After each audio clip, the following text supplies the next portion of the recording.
Good afternoon. I'd like to welcome everyone to our Planning and Zoning Board meeting for Wednesday, October the 18th. At this point, our meeting stands to be fairly short as everything is on consent agenda. However, I do see a gentleman in the back filling out a blue card. Is that correct, sir? I'll be right there. Okay.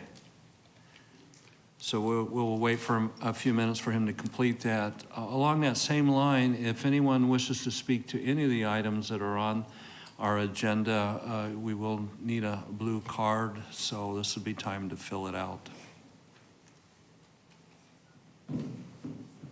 And Dane, are you prepared to read the consent agenda? Yes. As soon as we know if we're pulling it. We'll see what case we'll be pulling off here in just a moment.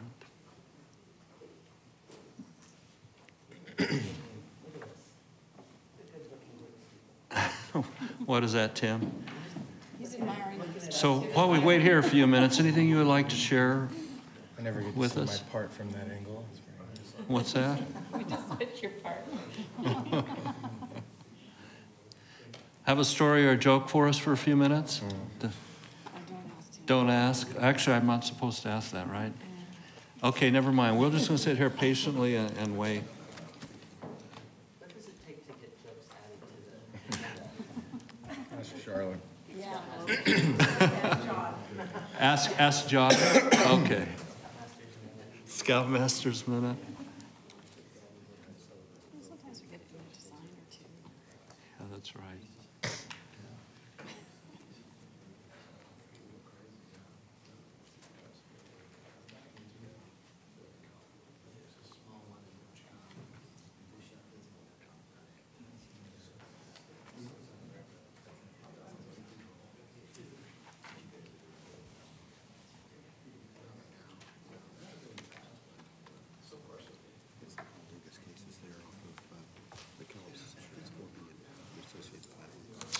Okay, so it's going to be, it's 4A and 4B, so that's off.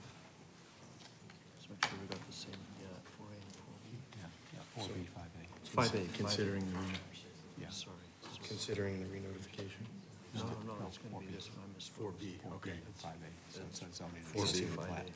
So this one's off, Okay. so I'm going to take that one off. And then it's going to be right there. Okay, associated. Okay, sounds good.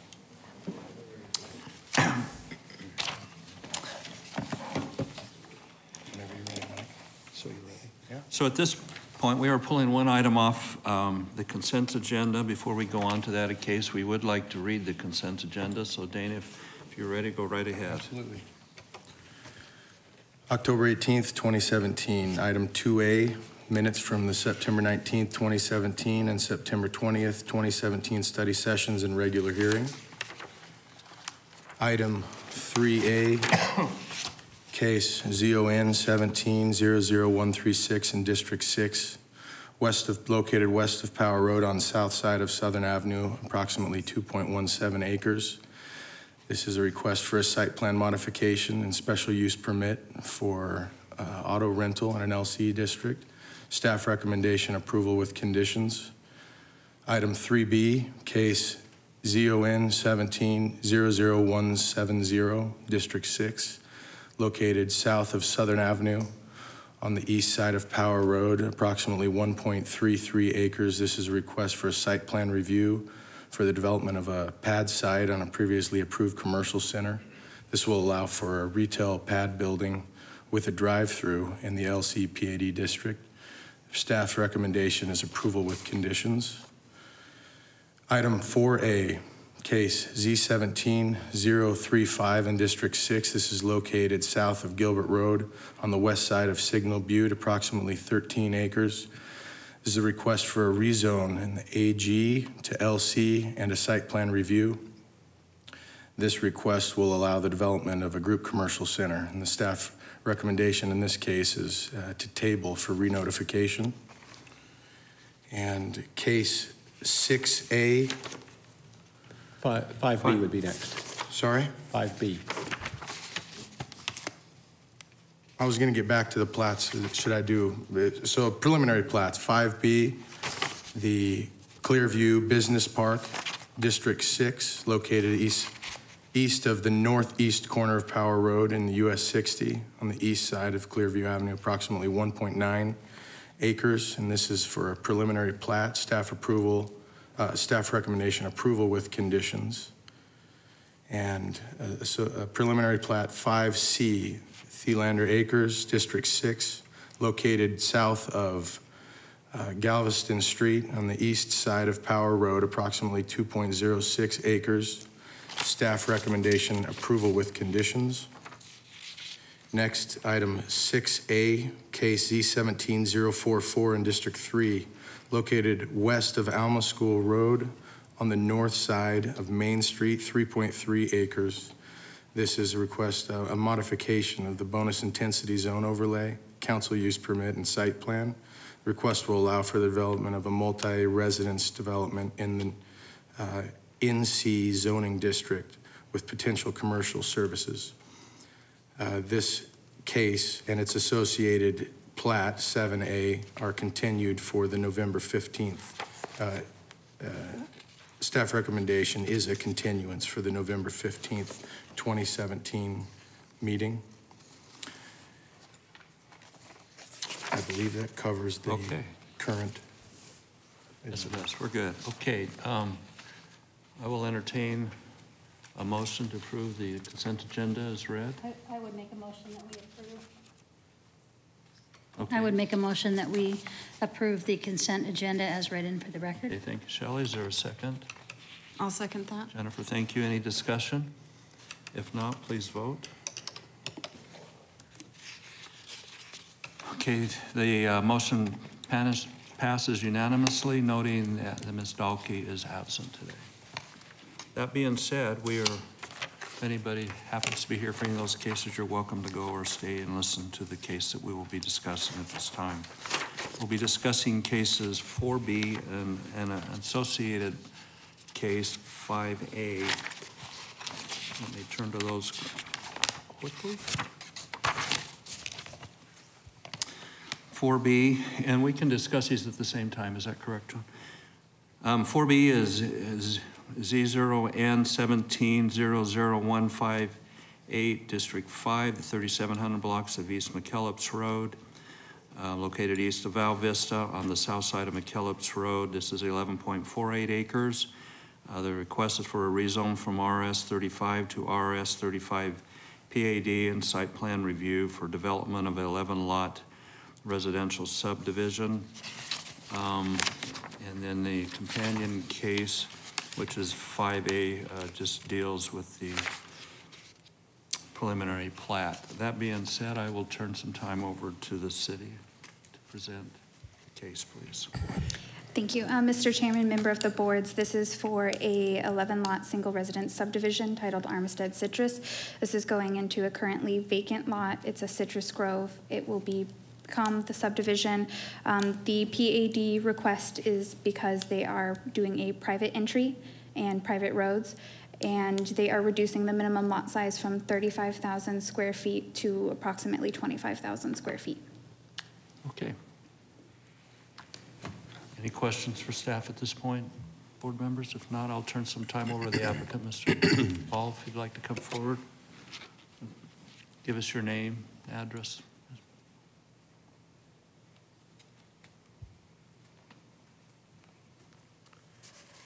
Chairman and board members, Paul Dukas from Blandford Homes, 3321 East Baseline Road, Gilbert.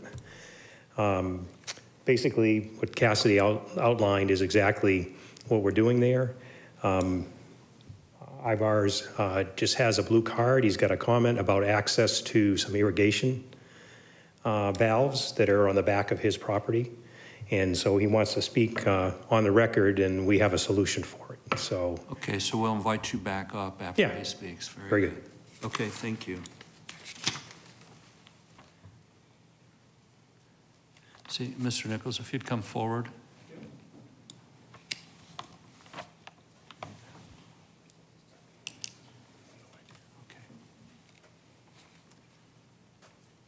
Chairman, council members, my name is Ivars Mitchells. I am the owner of the property. It's directly west of the Armistead properties, the 11 acres that's being right now under consideration to be developed as an S35 pad. My concern is between these two properties, we've had a access road. It basically was used for both properties since 1973. That's when the family obtained the property. And the concern is that there's valves, irrigation gates and valves in the back of my property. It's in the southeast corner. And right now it's been used by people that irrigate, about five different people irrigate, have access to that. And the concern is, from what I understand from Paul there, that there's going to be a wall put on, other words, his property, which basically cuts the access road in half. So that kind of limits the access to the back irrigation gates. And the access they would have is basically go through my property. That's one thing. Another thing is that we have safety, as far as safety in the front on McKellips. Right now we have guardrails. There's another set of gates there. Basically that's for irrigating my property and also letting the water go down to the other irrigation gates there that they need access through my property to work with it. And the guardrails right now is basically butt against McKellips. So there's no way, let's say, if that access road gets, let's say, limited. Right now it's where you can drive cars through there and tractors and so forth. If it gets limited, basically cut in half, it's going to have a limit the access to the grove that I have, and also to the people if they want to work in the back. So I thought I'd bring that forth, and as a matter of record, I've talked to Paul, and it's for your knowledge. If you have any questions, I'd be willing to answer them.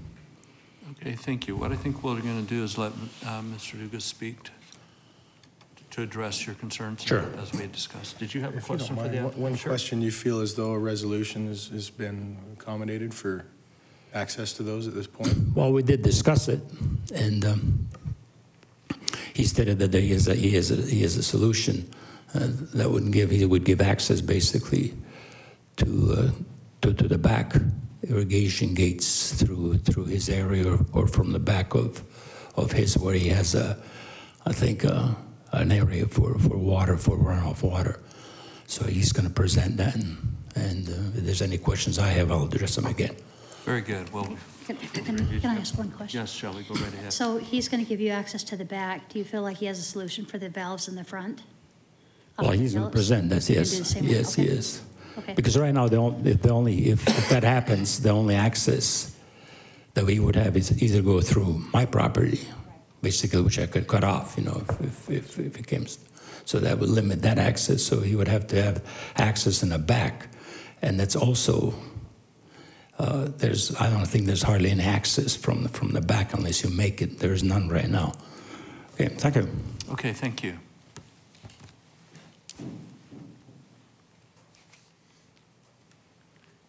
Chairman and board members, what I suggested, and we've done it many times before, is that we will just allow access through our subdivision to that valve. And in our southwest corner is a retention basin.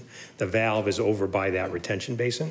So just like Cobblestone at the Groves, which is just to the south of the Armistead piece that we developed previously, Valencia, Estates at Valencia, Brown and Greenfield, that we haven't built that yet, but we have accesses, sidewalks and stuff that people are allowed to come into our development, the private development. They have the gate code, and they're able to go over to that valve. So what we'll do is the access to the valve, and which was his concern, was down the road, basically, and it makes sense. And I hadn't thought of that. Down the road, when he develops his property, he's going to have to provide the access over his property. So instead, what we'll do is we'll easily be able to have that access to those valves they'll come into our subdivision, go to the back corner, and the irrigator will be able to go over and work the valves. As far as the McKellips valves, those are all accessed from McKellips Road.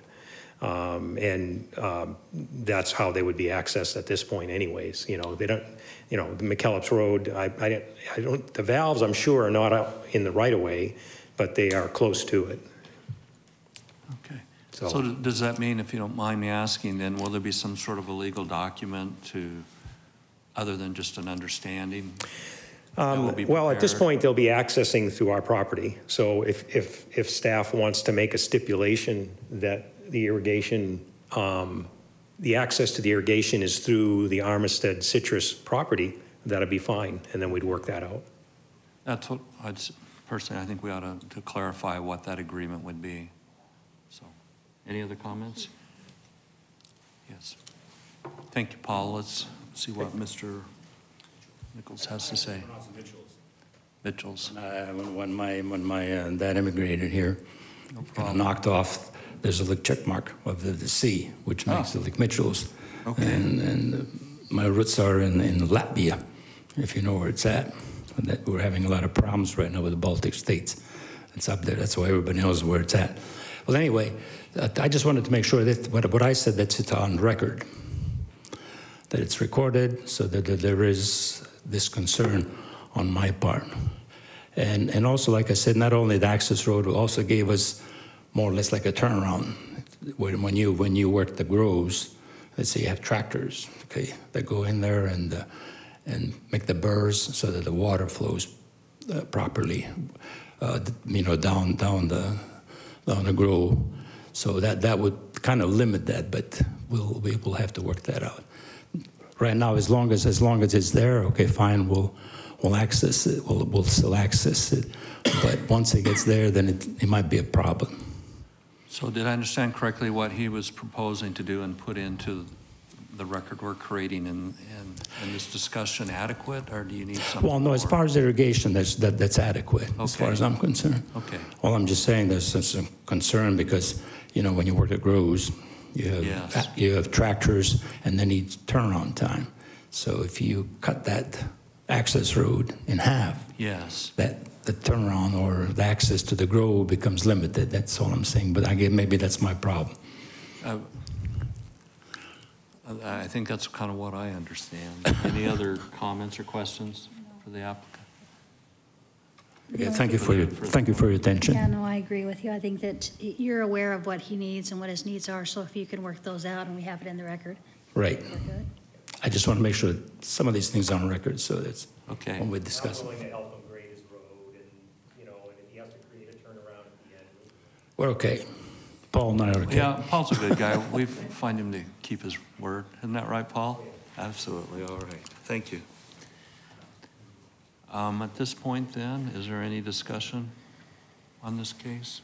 Can I ask staff, has there ever been in the history sometime when something like this did come up and it wasn't resolved properly at the beginning that we could learn from? Or do these happen very often where there's some old farmland and irrigation rights and everything? Chair, Board Member Boyle, I'll give my quick answer, and through Leslie's more detailed subdivision experience, she might have something a bit more to offer. In this area, it does come up periodically, not with every case, but we do run into this, and usually, just like it's happened tonight, the property owners get together and work out a solution. Sometimes we've had to get a little bit more into it and add a step. Usually we don't, like tonight, because they are able to come to a mutual agreement on how to handle those things, because usually both sides still need it to some degree. But yeah, it doesn't need to get legally completely ironed out. It's just kind of a friendly way that it's done. Okay. All right, thank you. Anybody else? Then I will entertain a motion on these two cases, and I believe we can tie them together in one motion. Is that correct? Okay. So I'll take a stab at this. I would recommend that we approve ZON 17-00158, District 5, the 3700 block of East McKellips Road, and also case number 5-A, Armistead Citrus, District 5, the 3700 block of East McKellips Road on the south side. I would make a recommendation that we approve this with the conditions listed, and also have the stipulation in there that they will work together legally, however it needs to be worded, that they'll work together to make sure that the irrigation access is am I saying that wrong? No, Chair Board Member Allen, that's fine. One of our suggestions is that through the subdivision technical review process, we'll add a statement on the plat. That's perfect. To that effect. Sure. Okay, That's so the perfect. motion is fine the way it's been worded? Correct. Okay, thank you, Shelley. Is there a second? I second that. Thank you, Dane. Any discussion? If not, then please vote. Again, the motion carries unanimously among those that are here. Mr. Dalkey is absent. That being said, that concludes all the items on our agenda for this evening. John, is there any other business that we might have? What's that? 23 minutes? Okay. Well, I think the items that were discussed, pulling it off, lengthening it, were well worthwhile, so I'm glad it happened. Okay, at this point, I will entertain a motion to adjourn. I would make a motion that we adjourn. Thank you, Shelley. Is there a second? I'll second. Thank you, Tim. Please vote. Did somebody vote no? Who was that? Apparently, a few of you would like to stick around for a while, so I think we will adjourn.